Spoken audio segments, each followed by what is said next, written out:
Bonsoir à tout le monde.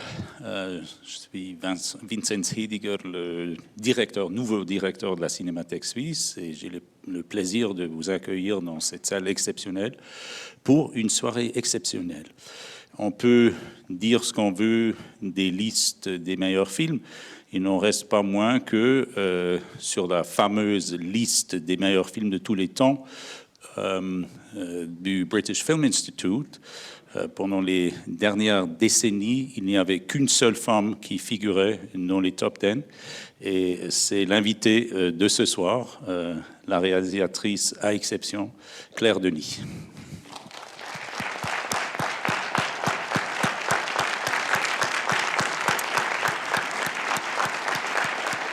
Je m'excuse, j'ai gardé mon manteau assez ridicule, mais bon. Merci beaucoup. Ouais. Je crois que maintenant, il y a plusieurs femmes dans cette liste. Ouais. Oui. J'en suis sûre, même. En tout cas, il y a Chantal Akerman qui vient en première. Oui. Ce film, c'est un retour à l'Afrique pour vous. Et c'est plutôt un retour vers quelqu'un que j'ai connu, Bernard-Marie Coltès, et qui m'avait tellement impressionnée. Et aussi un retour à l'origine de mon amitié avec Isaac de Bancolé. Donc tout ça, c'était... Je crois que l'Afrique, c'était le décor... C'était ce que voulait décrire Bernard. Il avait été au Nigeria dans un chantier. Et donc, j'avais pas l'impression... J'allais vers Bernard plutôt que vers l'Afrique, quoi. Voilà, c'est ça que je ressentais un peu. Ouais. Ouais. On en reparlera après la projection, mais il y a aussi un autre lien d'amitié, celui avec Matt Dillon. Et peut-être on dit une petite phrase sur ce lien-là, et puis après on passe à la projection. D'accord, pardon. Excusez, je ne vais pas parler longtemps. Non, alors Matt Dillon, c'est quelqu'un que je connaissais. J'avais même été dans un jury à venir avec lui, mais j'avais toujours l'impression qu'on allait travailler un jour ensemble, et c'est lui un jour dans Paris qui m'a dit « Mais alors on le fait un jour ce film ou pas ?» Et donc on était avec Andrew, on avait fini la première version du scénario, donc j'ai dit « Ben voilà, d'accord, comme ça, très bien. Tu feras celui-là. » Oui. D'accord. Et je trouvais que c'était une chance exceptionnelle. Ah oui. Merci. Comme vous allez voir dans la projection, on vous rejoint après la projection pour une séance de questions, de discussion avec Claire Denis. Bonne projection, à tout à l'heure. Merci. Merci, bonne projection.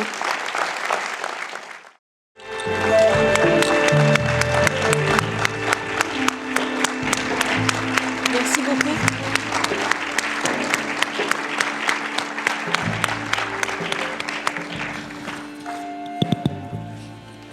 Rebonsoir à tout le monde. C'est un privilège d'accueillir encore une fois sur scène Claire Denis, et avec elle son co-scénariste Andrew Litwack. Bienvenue. Je voudrais reprendre là où je vous ai interrompu avant le film. C'est pas un film, c'est pas un retour à l'Afrique, mais un retour à Bernard-Marie Coltès. C'est un film qui est tissé de liens d'amitié. Oui, une amitié un peu timide, parce que en fait, Bernard était quelqu'un de très intimidant. Et sa maladie aussi a été intimidante pour moi. Donc, il y a eu comme une disparition comme ça, dans le noir. Et donc c'était impressionnant pour moi de me dire, bon, il faut essayer quand même de le faire, le film. J'avais laissé passer tant d'années, quoi. Voilà. Mais bon. Grâce à Isaac, au fond, parce que Isaac était là, je me disais, quand même, il fallait essayer. Et puis, troisième élément d'amitié, il y a Matt Dillon dans le film, on en a déjà parlé un peu. C'est aussi comme une promesse de longue date que vous avez honorée en faisant ce film. Oui, voilà. En fait, je dis un peu n'importe quoi. Donc, je vais essayer de reconstituer un peu les mots.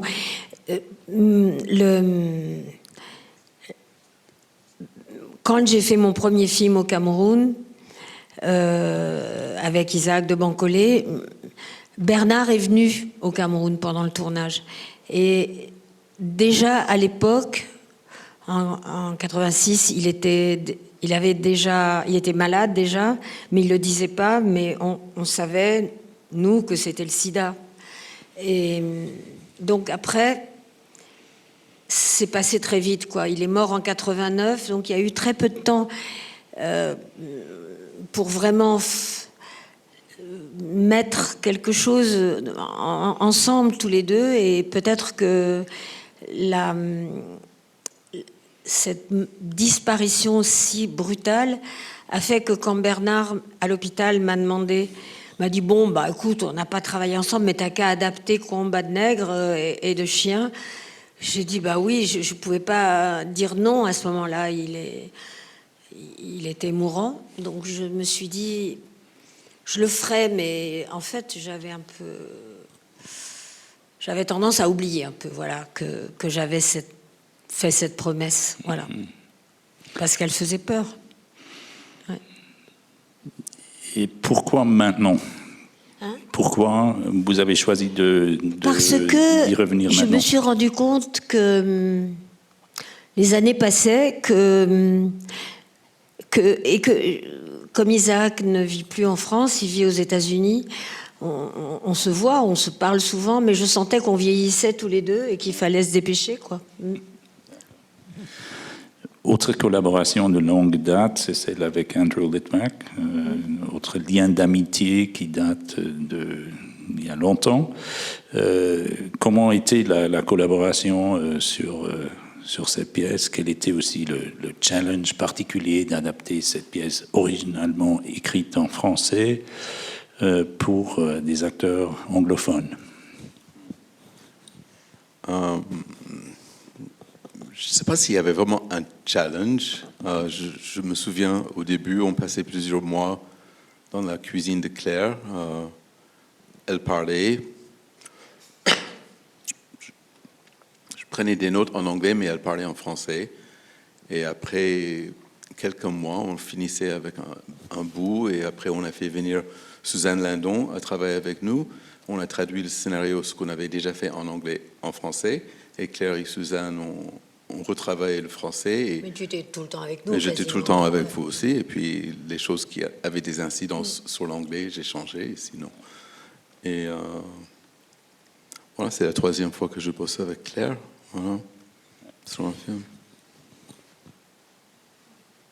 Oui, ouais, moi je trouve ça formidable de pouvoir, ne pas être seul au moment de la fondation du film, au moment du scénario. Il faut que ça soit construit à plusieurs, parce que c'est quand même, c'est une épreuve, mais aussi peut-être c'est le moment où il faut pas être encore dans la solitude. Il y a tellement de moments de solitude quand on a envie de faire un film, que c'est bien d'être déjà ensemble. Voilà. Donc ça, pour moi, ça compte beaucoup. Ça... Moi, j'avais l'impression que c'était une conversation. L'écriture, c'était une conversation. Oui, on se raconte quand même un petit peu, puis on se dit, oh ben non, hier, ce qu'on a fait... Voilà, on est quand même dans... On vit un peu, quoi. On n'est pas... Voilà, il y a quelque chose de plus vivant comme ça, oui. Et dans une cuisine, c'est mieux qu'un bureau aussi. Ouais. Et puis Claire, elle nous amène on her wavelength. Vous voyez, on finit par rentrer dans sa vision et trouver des mots qui sont justes par rapport à sa vision. Mais au début, moi, j'avoue, j'ai résisté un peu à la pièce. J'avais du mal. Dans quel sens? Je l'appréciais en tant qu'écriture, mais je trouvais ça tellement difficile à adapter, honnêtement. En fait, il y avait tellement de de monologues très, très, très verbeux, très joliment écrits, mais je ne sais pas comment on a fait. En fait, je sais comment on a fait, mais c'est comme si on a tout condensé. Et la pièce le film est très fidèle à la pièce. On ne peut pas ne pas voir la pièce, mais c'est vraiment autre chose en même temps. Ce qui nous a aidé, je crois, un petit peu par rapport à la pièce, qui nous en a libéré un peu, c'est que moi, comme j'avais vu la pièce, je l'avais vue du côté de la maison des deux Blancs, qui était quand même l'essentiel sur scène, et derrière, il y avait le grillage et Albouri derrière. Donc avec le film, on a pu aller là où était Albouri, avoir le point de vue d'Albouri. Et donc ça, on se l'est dit au moment du scénario déjà, qu'il fallait être capable de ne pas être bloqué dans la maison des deux hommes blancs. Il fallait qu'on puisse aller et venir, voilà, du côté d'Albouri. Parce qu'au fond, Albouri, dans la pièce, il est plus caché. Il fait peur du reste, mais on est surtout dans l'angoisse de ces deux blancs et de cette femme qui débarque, alors que là, j'avais l'impression qu'on était aussi du côté de Albouri. Voilà. Et du reste, dans le scénario, on s'est servi pas mal des notes de travail de Bernard. Par exemple, le rêve, le cauchemar, c'était une note où il y a beaucoup de choses qu'on a repris dans la pièce. Elle n'arrive pas en avion, elle arrive dans la maison tout de suite. Donc on a essayé de se servir de toutes ces notes et puis de rendre, d'être mobile par rapport à un décor fixe et à une nuit qui mobilise beaucoup parce qu'on tournait que la nuit quasiment, quoi. Enfin, depuis le début, Claire voulait faire une scène dans la voiture au début, quand il la ramène. Et c'était la première très grande différence effectivement de la pièce. C'était une scène où on était avec eux 2 jours. Et dans le film, c'est curieux parce que c'est une sorte de flashback dans la même journée. C'est quelques jours avant. Voilà. Bon, cette scène me paraît décisive pour l'introduction, la construction du jeune homme. Et on le voit, donc il est introduit surtout par sa manière de bouger qui déborde un peu par tous les sens, et après ça prépare un peu la fin qu'il va prendre. Donc pourquoi vous avez insisté sur cette scène pour de la voiture ? Oui. Alors, c'est-à-dire dans la pièce, la nuit, ça commence immédiatement au début, quand Albouri dit je viens chercher le corps de mon frère. Donc on est déjà dans la nuit, et moi, et quand Horn dit à Albouri, en plus de tout ça, vous venez le soir où ma femme, enfin ma future femme, arrive, et je regrette parce que j'aurais dû aller la chercher moi-même. Enfin, ça, j'avais l'impression qu'il fallait le raconter avec des images, avec un film, et aussi que Cal ne soit pas cette espèce de type jaloux tout le temps dans la maison, mais qu'on le voit arriver à l'aéroport aussi. Ça comptait beaucoup pour moi, pour qu'il soit vraiment et puis qu'on le voit parler à un ouvrier aussi. Ça, c'est pas dans la pièce non plus. Donc c'était important qu'il y ait un peu de réalité au chantier, quoi, et au paysage. Ouais. Vous avez parlé des mots, et on avait une petite conversation aussi par rapport à l'interprétation des acteurs, et vous m'avez raconté que il fallait freiner Matt Dillon, qui voulait toujours insérer du vocabulaire un peu vulgaire américain. Non. Freiner Matt Dillon, non, pas du tout. Ouais. Il fallait au contraire, on était tellement bien avec lui, mais non, on ne sait pas. Ce qu'on essayait de vous dire tout à l'heure, c'était qu'en fait, Matt, il essayait tout le temps de ramener ses mots à lui et de parler en homme américain qu'il est, donc il y avait toujours des propositions de changement de dialogue qui n'allaient pas du tout avec son personnage, en fait. Et donc, il fallait toujours lutter un peu pour qu'il ne dise pas tout le temps fuck ou des choses comme ça. Ouais, c'est ça. Mais Isaac nous aidait beaucoup avec ça. Ah oui, Ouais. oui, Isaac, c'était un peu le... La justice à Coltès. La justice qui a respecté le Ouais, scénario ouais. et la Puis parole écrite. Isaac connaît bien Ouais. Matt Dillon aussi, donc voilà. Retour à Bernard-Marie Coltès. Pour ma génération, Coltès c'était un peu le Fassbinder de notre jeunesse. Donc Fassbinder On m'avait était dit mort. ça, oui. Ouais. Et puis il y avait, à la place de Fassbinder, il y avait Coltès qui avait une violence et lucidité qui nous rappelait un peu surtout les films de Fassbinder. Et ce qu'il y avait pour moi de très beau dans le film, c'est de retrouver sa voix et de retrouver l'atmosphère de Coltès. Et quand vous aviez dit au début que c'était un retour plutôt vers Bernard-Marie Coltès que vers l'Afrique, ça m'a vraiment frappé. Je pense que moi, je n'avais pas l'impression de retourner en Afrique. C'était comme des retrouvailles avec Bernard, oui, vraiment. Je voudrais tout de suite ouvrir le débat et inviter le public à poser des questions s'il y en a.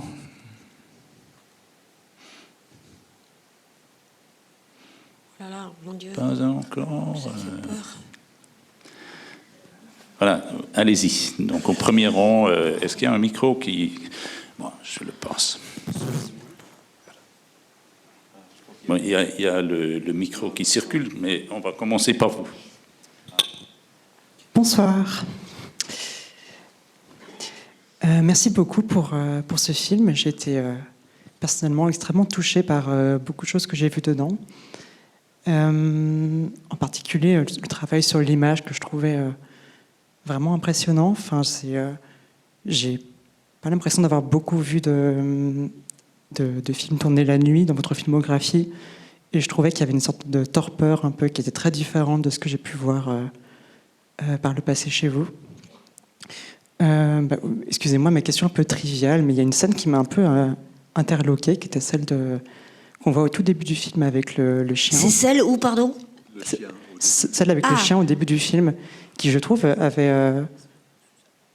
je ne sais pas si... je présume que c'était de l'intelligence artificielle pour le rendu qui était utilisé sur l'animal. Ah non, alors oui, ça c'est dans le rêve, Oui. l'espèce de rêve de Albouri avec son frère mort. Ça c'est dans les notes de Bernard, c'était pas dans la pièce. Et il disait dans ses notes que, au fond, ce petit chien ridicule tout blanc, quand il s'approchait, il pouvait faire devenir monstrueux et vous croquer, quoi.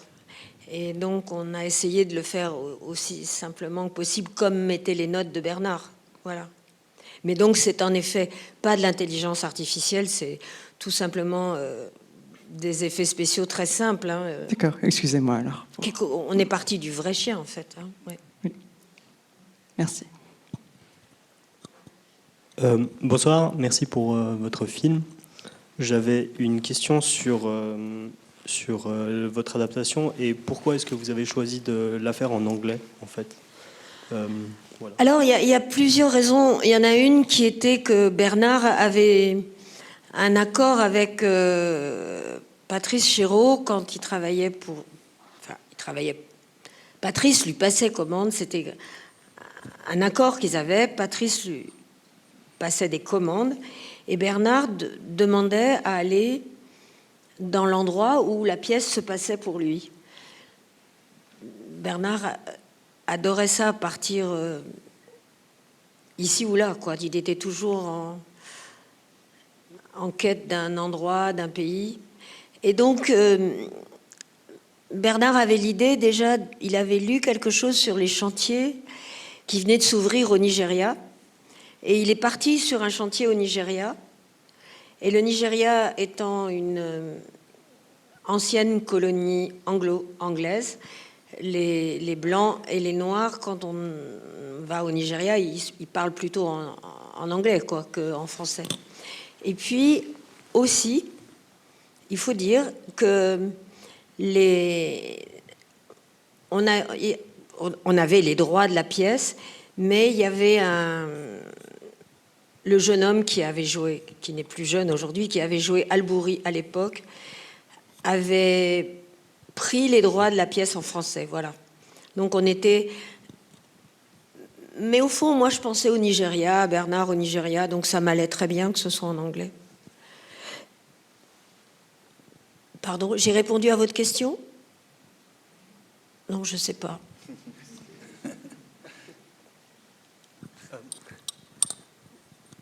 Oui, merci pour votre réponse, mais c'était plus vis-à-vis de la pièce et du langage de la pièce. Enfin, vous avez dit effectivement qu'il y a des longs monologues que vous avez dû retirer ou adapter pendant la réécriture. Mais c'est vrai que... Des monologues. Oui. Des longs monologues, oui. Mais c'est vrai que du coup, moi, je retrouve pas forcément... Enfin, je les retrouve sous d'autres formes, mais c'est vrai que je m'attendais un peu plus à retrouver aussi le langage de Koldes en français.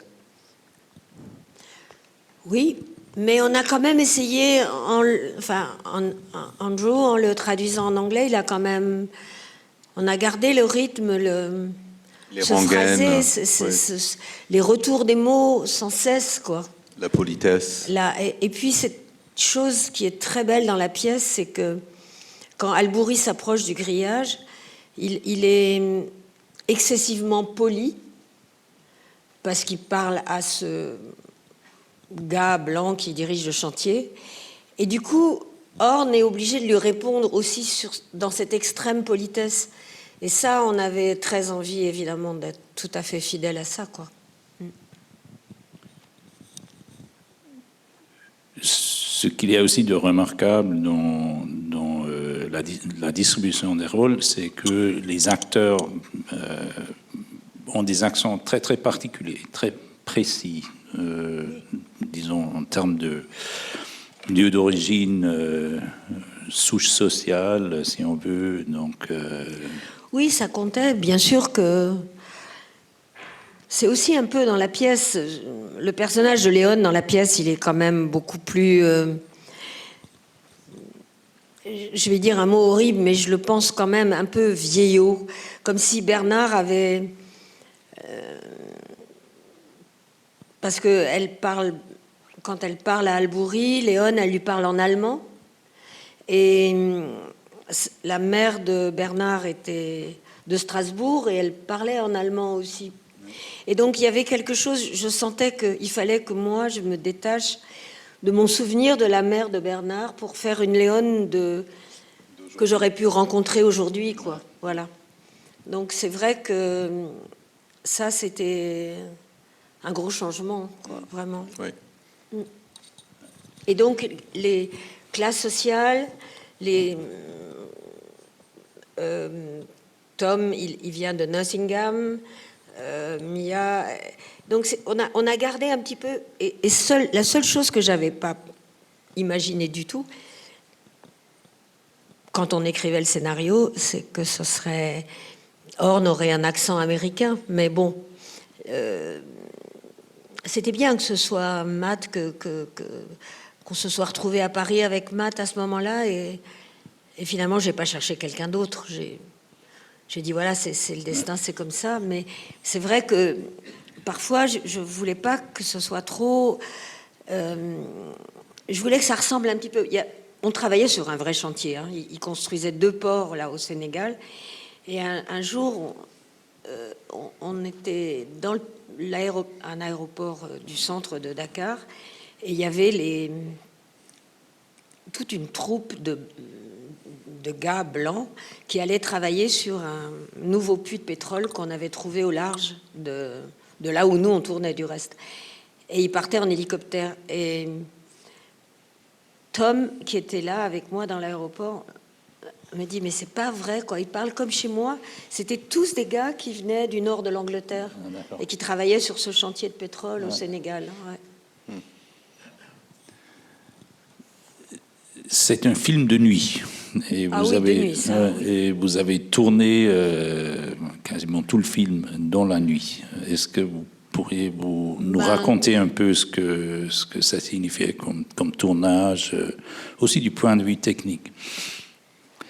Écoutez, l'équipe a été...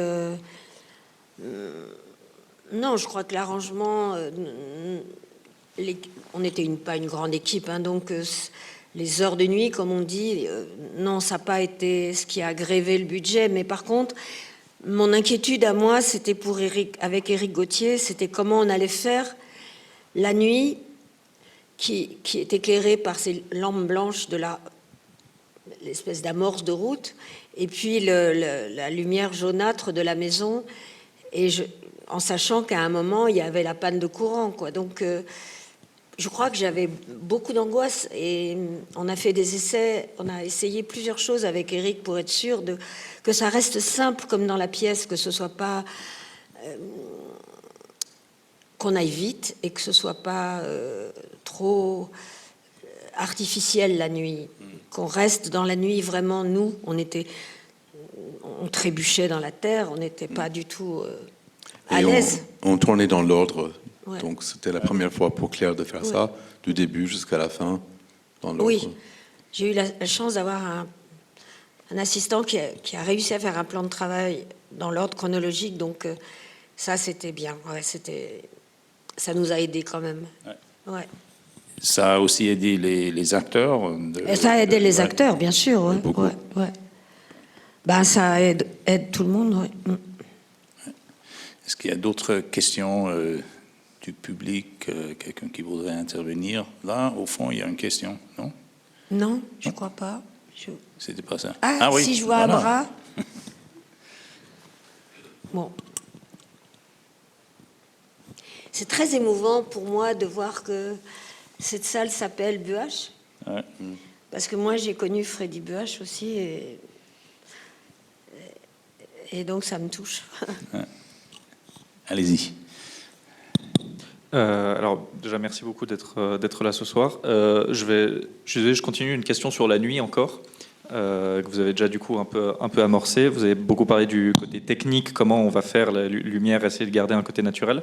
Est-ce que le fait de tourner un film quasiment entièrement de nuit, ça a donné une ambiance ou une dynamique un peu particulière par rapport à vos autres films? Et est-ce que du coup ça a pu influencer aussi le film de cette manière-là ou de quelconque manière?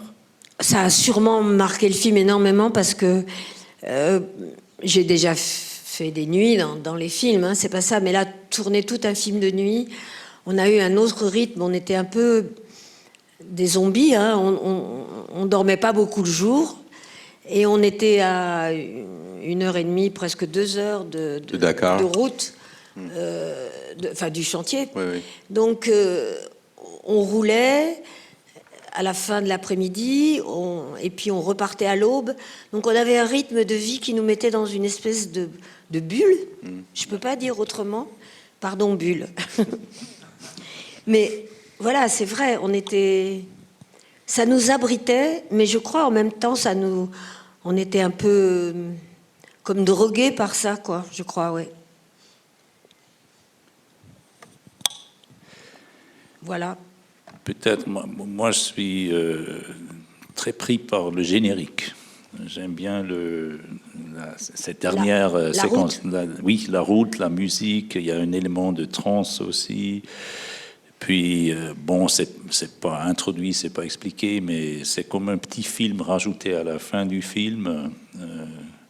Alors, quand j'ai fait les repérages, je voulais quand même qu'il y ait quelques paysages de la vie en Afrique de jour. Donc, dans le scénario, déjà, j'avais trouvé cette route-là dans une ville qui est au sud du Sénégal. Et je savais que je ferais le générique sur ce trajet-là, quoi. Ouais. Et on pouvait se dire comme ça que c'était le trajet de retour du personnage principal. Ouais, quoi. Ouais. Ça.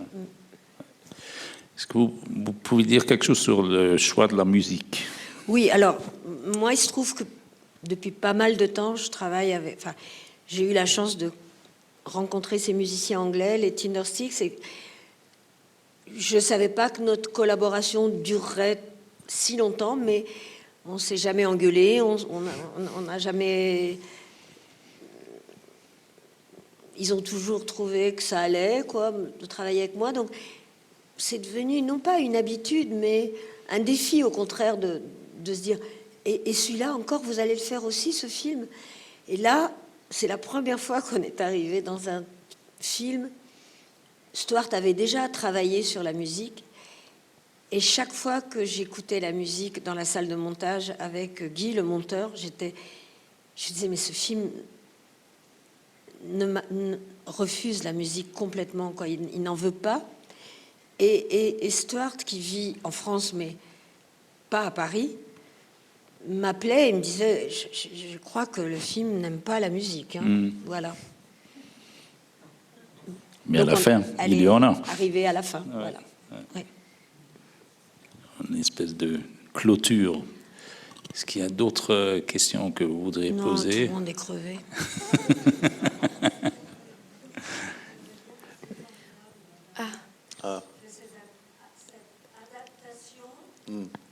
Hein? Faut le micro. Apportez le micro à Bulogier, s'il vous plaît. Bon.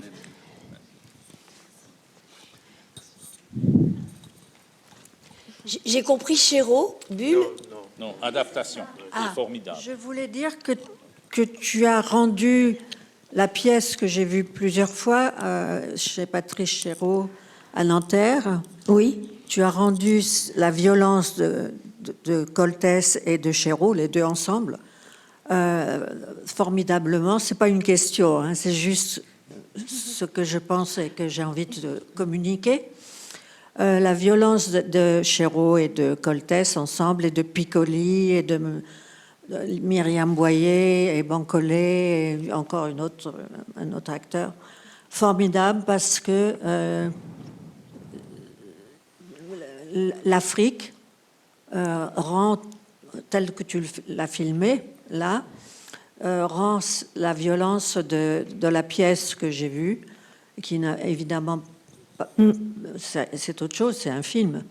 Et je ne sais pas comment tu as fait pour rendre cette force et cette violence que j'ai vue sur scène d'une manière différente. Et que, voilà. Moi aussi, je m'en souvenais de la violence de la pièce. Mais tout d'un coup, cette espèce de travail de chercher un lieu, de chercher un pays, a mis en route d'autres relations avec la pièce. Mais je savais que la violence de Matt n'aurait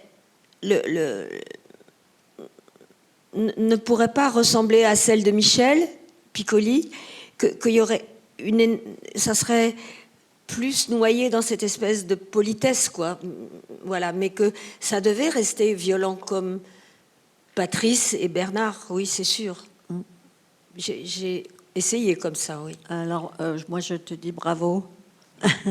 C'est pour avoir vu la pièce plusieurs fois et voir le film, je dis bravo de l'avoir si bien transmis. Merci beaucoup. Merci. Merci et tellement... Merci. Oui. Maxime, il y a une autre question juste derrière. Ah, Il y en a une juste Un au fond, bras si levé. jamais. On prend d'abord celle-là, peut-être. Oui, bonsoir. bonsoir. Donc, j'ai vu que vous étiez trois. Hein. On a évoqué la troisième personne, Suzanne Lindon, qui est On en très a jeune. parlé tout à l'heure, oui. Qui est très jeune et qui n'a évidemment pas pu, comme Bulogier, comme moi, voir la pièce. Pourquoi vous avez choisi de travailler avec quelqu'un d'une toute autre génération sur cette adaptation? Pourquoi vous avez choisi de travailler Non, avec alors, quelqu'un écoutez, d'une autre génération? J'ai pas choisi du tout. Vous savez, les choses se font bizarrement dans la vie. Et on était déjà au travail avec Andy. Et Suzanne, je l'ai vue naître. Et je l'ai vue faire son premier film. Et elle était très intéressée par le projet. Et peut-être elle aurait été intéressée même pour jouer Léon. Mais je la trouvais beaucoup trop jeune. Et enfin, Mia n'est pas vieille, hein, mais je trouvais... Et je lui ai dit, mais si tu veux, viens travailler avec nous. Voilà.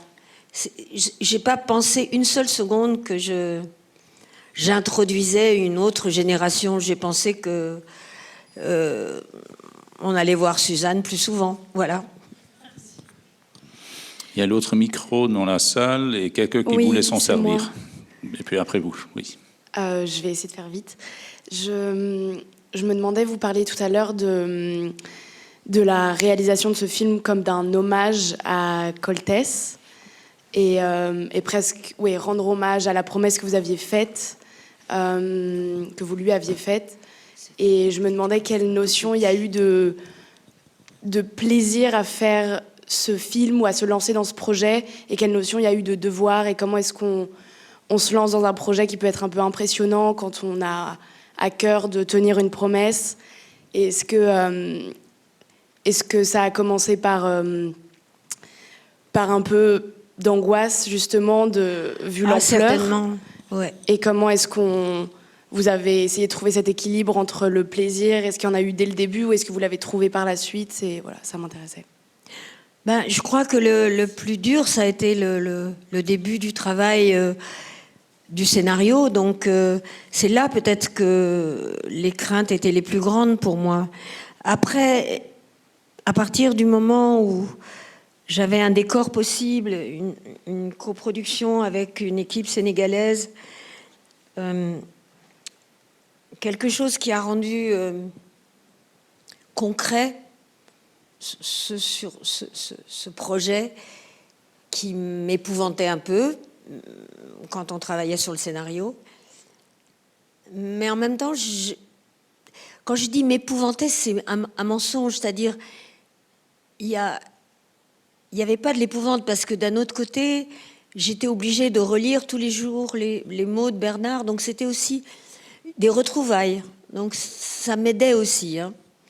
Et des retrouvailles très, très belles, parce que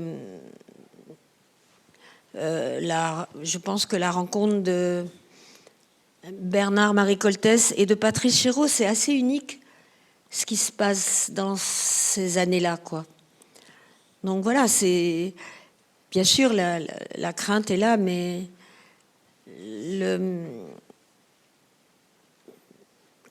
quand même l'admiration et ce que j'éprouvais pour Bernard est resté plus fort. Voilà, c'est une petite question. Et pourquoi vous avez changé le titre de l'œuvre de Coltès, que c'était les combats des nègres et des chiens? Alors oui, c'est parce qu'on ne peut plus dire ces mots-là aujourd'hui, hein, vous savez. On ne peut pas dire nègre? Non. On peut dire des non, mais on a essayé. En fait,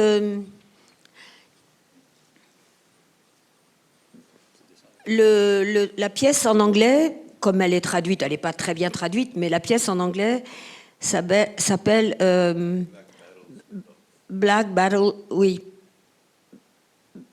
Black Battle with Dogs. Et je trouvais que c'était pas un titre qui allait au travail de Coltès. Et donc le titre français, Le Cri des Gardes, c'est ce qu'il a écrit en 4e de couverture de l'édition de la pièce. Il a dit: aujourd'hui, quand je repense à ce chantier, j'entends surtout le cri des gardes. Voilà, c'est pour ça que j'ai eu envie de garder ce titre-là. Voilà. Et en anglais, il a un autre titre qui est The Fence, la clôture. Voilà. Donc, ce n'était pas le titre initial, le combat des nègres et des chiens. C'est le titre initial. C'est ce qu'il a créé. C'était le titre initial, mais je pense que aux Amandiers, à Nanterre, en France, à la fin des années 70, au début des années 80, ce titre ne posait aucun problème, hein. Aujourd'hui, il en pose un. Pas pour moi, du reste, mais bon. Voilà.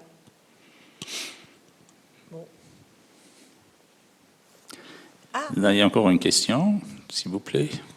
Ancora una. Bonsoir. pas mal de vigueur dans la salle quand même. Hein. Allez-y.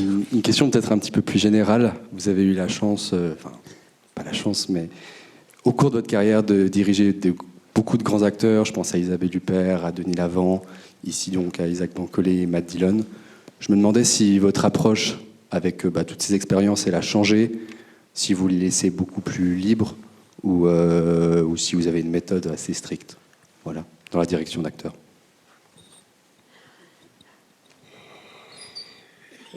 Je vais être obligée de vous faire une réponse un peu plate, mais je crois que on pense au... Parfois, j'ai des acteurs en tête ou une actrice en tête au moment de l'écriture, mais ça mûrit pendant le scénario. Et je crois que quand on arrive au tournage ou à la préparation du film, quelque chose est fait déjà, c'est fait. On s'est choisi. Bon, même... j'ai l'impression qu'il n'y a plus de... J'ai pas souvenir que... Moi, je suis craintive. Je suis même peureuse, mais je peux pas dire que la réunion d'un groupe de personnes qui font un film... moi, je fais pas des films où il y a 500 techniciens non plus. Hein. Mais cette réunion-là, elle est plutôt... elle est très humaine, hein. Donc elle aide au contraire, je trouve. Ouais.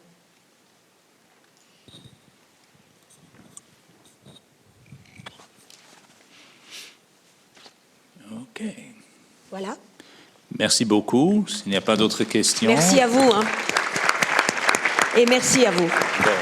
Merci d'être venu. Et merci à Bardet et à Bulle.